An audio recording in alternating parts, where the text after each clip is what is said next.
लद्दाख में 4 इलाकों में सैनिकों की वापसी हुई। चीन ने कहा, सीमा पर स्थिति अब स्थिर।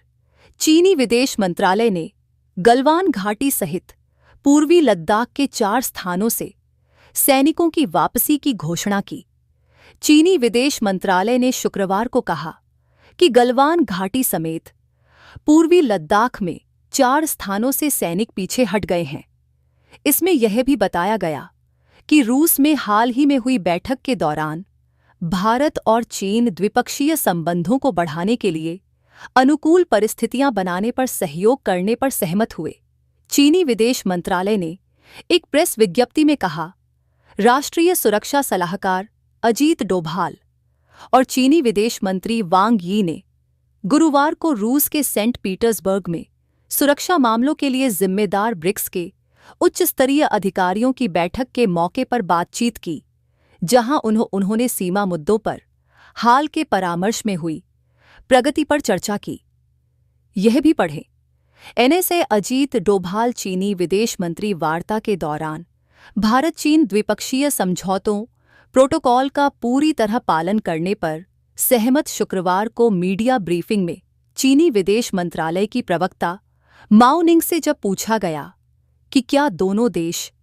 पूर्वी लद्दाख में सैन्य गतिरोध के कारण 4 साल से अधिक समय से रुके हुए द्विपक्षीय संबंधों को बहाल करने के करीब हैं, तो उन्होंने कहा कि दोनों सेनाओं ने 4 क्षेत्रों में विघटन हासिल कर लिया है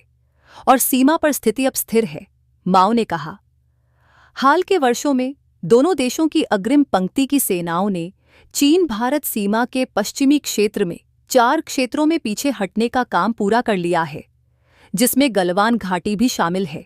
चीन भारत सीमा पर स्थिति आम तौर पर स्थिर और नियंत्रण में है। उनकी टिप्पणी विदेश मंत्री एस जयशंकर द्वारा जिनेवा में दिए गए बयान के एक दिन बाद आई है, जिसमें उन्होंने कहा था कि चीन के साथ विघटन समस्याओं का लगभग 75% समाधान हो गया है, लेकिन बड़ा मुद्दा सीमा पर बढ़ता सैन्यीकरण है। डोभाल और वांग भारत चीन सीमा वार्ता तंत्र के लिए विशेष प्रतिनिधि हैं। डोभाल वांग बैठक के बारे में विस्तार से बताते हुए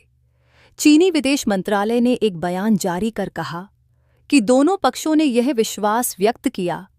कि चीन भारत संबंधों की स्थिरता दोनों देशों के लोगों के मौलिक और दीर्घकालिक हित में है तथा क्षेत्रीय शांति और विकास के लिए अनुकूल है। इसमें कहा गया कि चीन और भारत ने दोनों देशों के प्रमुखों द्वारा बनाई गई सहमति को क्रियान्वित करने, आपसी समझ और विश्वास को बढ़ाने, निरंतर संवाद बनाए रखने और द्विपक्षीय संबंधों को बढ़ावा देने के लिए परिस्थितियां बनाने पर सहमति व्यक्त की।